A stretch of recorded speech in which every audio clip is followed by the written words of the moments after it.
السلام عليكم، مرحبا بكم معنا في فيلم جديد. كيبدا فيلمنا مع هاد الشاب اللي سميتو داي. يلاه فاق وكان مازال دايخ وشاف يدو اللي كانت عامره دم، وكان في واحد البيسين خاوي من الماء والعمق ديالو 6 متر، حتى كتجرو واحد التمساح وعضاتو من رجلو وبقى كيضرب في التمساح حتى طلقاتو، وكانت رجلو مهرسه وغير حازمها، وتم غادي هربان من التمساح اللي كانت تابعاه، ولقى واحد السطل هزو وبقى كيضرب به التمساح حتى بعدات منه. ونرجعوا بالوقت 6 ايام قبل، وكان هاد البيسين مازال عامر بالماء وكيصوروا فيه واحد الحمله اعلانيه، وسكت لهم الضوء، والمخرج غوت على التريسيا اللي كان هو داي وطلب منه يصايب لهم الضوء. مشى داي وصايب لهم الضوء، تما جات عنده خطيبته اللي سميتها كوي وكان معاها حتى الكلب ديالهم. ومن بعد داي مشى ياخذ البرا ديال الانسولين حنت فيه السكر، تبعاتو كوي وعطاتو واحد الكادو وحنت اليوم عيد ميلادو، ولكن داي ما عجبوش الحال وقال لها باللي خاصهم يجمعوا هاد الفلوس باش يقدروا يتزوجوا. في نفس الوقت جا عندهم صاحبهم وقال داي باللي المخرج باغي الكلب ديالو يمثل به واحد اللقطه، وبداو يصوروا في اللقطه، وكان الكلب مدرب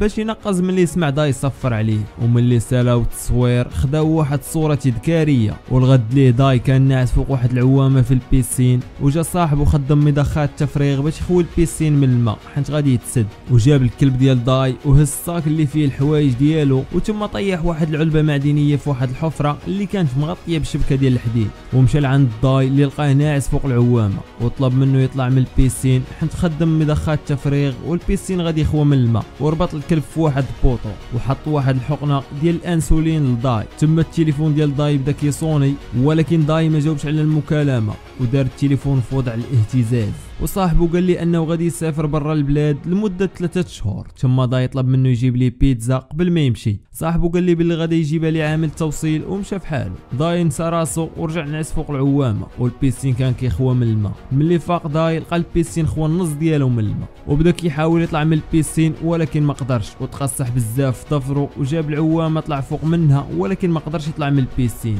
تما خدا الحزام ديال البينوار وحزم فيه نضادر وحاول يجر بهم التليفون، ولكن هاد العمليه ما صدقاتش حتى لواحد اللحظه التليفون بدا كيصوني، وبسبب وضع الاهتزاز كان جاي التليفون زالق جهه البيسين، وداي كان مستعد باش يشد التليفون قبل ما يطيح في الماء. ثم الكلب ديال داي طاح في البيسين وبقى معلق، وداي قرر انه يمشي يطلع الكلب قبل ما يموت مخنوق، وطلع الكلب بهذيك العوامه. وتما داي شاف التليفون اللي كان جاي طايح في الماء وتقلق بزاف، ولكن ملي رجع تلفت لقى التليفون مازال معلق بالشارجور، ورجع جهه التليفون وحاول يوصل ليه، وفي اللحظه اللي قدر يوصل للتليفون جروا لعنده وطيحوا في الماء، الشيء اللي خسر التليفون. ثم داي غطس باش يسد الغلاقه ديال قناه الصرف الصحي، وفي نفس الوقت وصل عامل التوصيل اللي كان جايب البيتزا وبدا كيصوني على داي، ولكن التليفون كان ساكت. ملي بغى داي يطلع وحلات ليه السلسله اللي كانت في السروال ديالو في الغلاقه ديال قناه الصرف الصحي، وكان كيشوف في عامل التوصيل وبدا كيجر في السلسله بالجد باش يقطعها، والعامل حاط البيتزا ومشى باش يخدم الموتور ديالو ويمشي في حاله. ثم داي قدر انه يقطع السلسله وطلع وبدا يغوت على عامل التوصيل، وعامل التوصيل خدم الموتور ديالو وما سمعش داي ومشى في حاله. في هذا الوقت كان داي عيا بزاف ومشى طلع فوق العوامه باش يرتاح شويه، ولكن داه نعاس. تما جات كوي ولقاتو ناعس وبغات تطلع عنده البيسين، تفاجئو. وملي كانت جايه بالجري باش تطلع لعنده في البيسين فاق داي وقال ليها ما تلاحش. تما كوي زلقات وضربات راسها وطاحت في البيسين، وكان راسها دايز منه الدم بزاف وفقدات الوعي. طلعها داي فوق العوامه ونزل باش يحلفوا تحت قناه المجاري ويخلي البيسين يخوى بالزربه. وجا الليل وكان البيسين قريب يخوى وكوي مازال مغيبه، حتى سمع داي الكلب ديالو كينبح، تلفت فيه لقى حداه واحد التمساح كبيره بزاف، وبدا داي كيقول للكلب ديالو يسكت باش يخلي التمساح تمشي في حالها، ولكن الكلب خلع التمساح وطاحت في البيسين. والغد ليه في الصباح ديال النهار الثاني كان البيسين خوى من الماء وكوي مازال مغيبه، وداي كان حاضي التمساح اللي كانت ناعسه وحالها فمها. شويه شاف في الجيب ديال كوي جهاز كشف الحمل وشاف فيها انها حامله، وقلب حتى الضربه اللي كانت في الراس ديالها، ومشى جهه التمساح باش يجيب واحد اللصقه ديال السكوتش اللي كانت في الفم ديال التمساح، وقدر انه ياخذها قبل ما تفيق التمساح وتعضو. ورجع لعند كوي وخدا شويه ديال الثوب وحزم ليها راسها باش يوقف النزيف، وبدا كيشرب فيها شويه ديال الماء اللي كان بقى في السطل. من بعد داي مشى للغلاقه ديال قناه الصرف الصحي وحاول يحلها ولكن ما قدرش. رجع لعند كوي، تما شاف السلسله اللي كانت لابسه وفيها واحد القطعه معدنيه، وخدا داي هذيك القطعه المعدنيه ومشى باش يحل بها الغلاقه ديال قناه الصرف الصحي. ثم لقى التمساح جات فوق من الغلاقه بقى كيضرب فيها حتى بعدات منها، وقدر انه يحل الغلاقه ديال قناه الصرف الصحي. ورجع داي لعند كوي يشوفها واش فاقت، تم التمساح نزلات في قناه الصرف الصحي وبقى داي كيتسنى فيها طلع من تما وشاف حتى ضفرو اللي كان مقصح فيه بزاف وقلعو وحزم صبعو بالسكوتش باش يوقف النزيف ديال الدم ورجع لعند كوي اللي كانت طالعاها الحراره.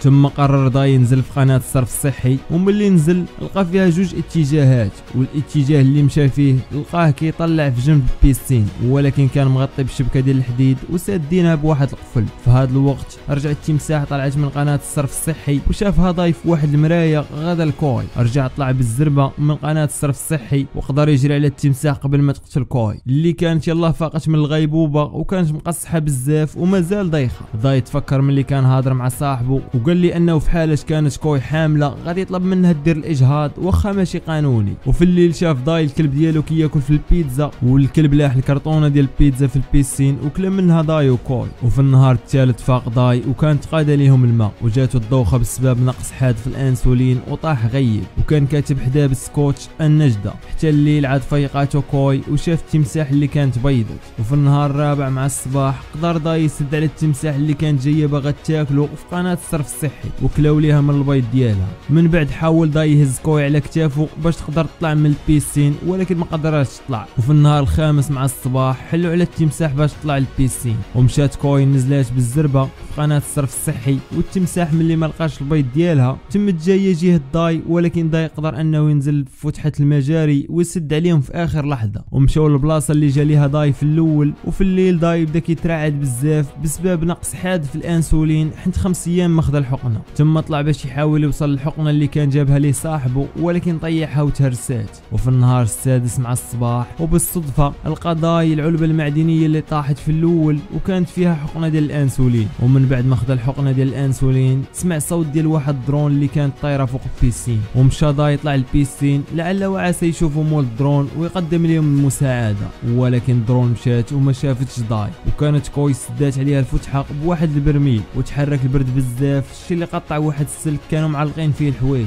وحاول دا يطلع من هذا السلك واخا كان مشوك وملي كان طالع جرحوا ليه يديه بزاف وبقاو دايزين بالدم. وفي اخر لحظه ملي غادي يكون داي قريب يطلع من البيسين غادي يتحل السلك ويطيحو وغادي يطيح داي يتهرس من رجلو ومن بعد ما حزم رجلو غيب. وملي فاق من الغيبوبه كان دايخ ولقى التمساح كتعض فيه من رجلو وبقى كيركل فيها حتى طلقاتو وتم غادي هربان من التمساح اللي كان تابعه حتى لقاو راه سطل هزو وبقى كيضرب به في التمساح حتى بعداش منه. وجا الليل وكانت الشتا كتصب بالجهد البلاصه اللي كانت فيها كوي بدات كتعمر بالماء ديال الشتا. وفي نفس الوقت داي قدر انه يقلب الكرسي فوق من التمساح ونزل لقناه الصرف الصحي ومشى في الاتجاه الاخر. قدر انه يلقى واحد المخرج ولكن من اللي طلع منه لقاه كاين غير في البيسي اللي حداه. ثم تقلق بزاف وبدا كيبكي وملي رجع لقناه الصرف الصحي فقد الوعي. والغد ليه في الصباح ديال النهار السابع طاح الدرون في البيسين وجاو جوج رجاله باش يقلبوا عليها ولقاو واحد السلوم اللي بيه هبطوا البيسين. ملي هزوا الدرون شافوا الدم وحتى الكتبه اللي كتب داي بالسكوتش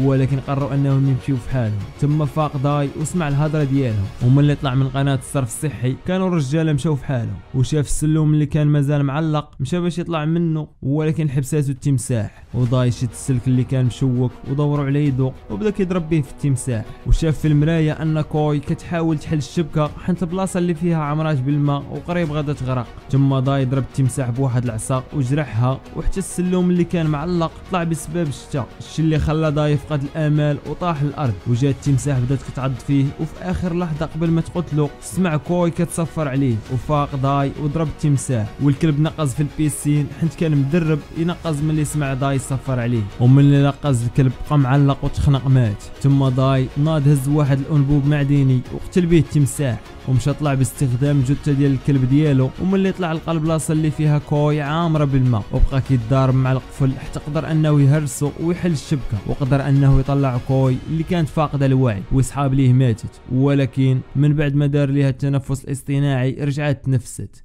وهنا سالا فيلمنا ما تنساش جيمو ابوني وشي كومونتير زوين وتهلاو ليا في راسكم حتى الفيلم جاي ان شاء الله.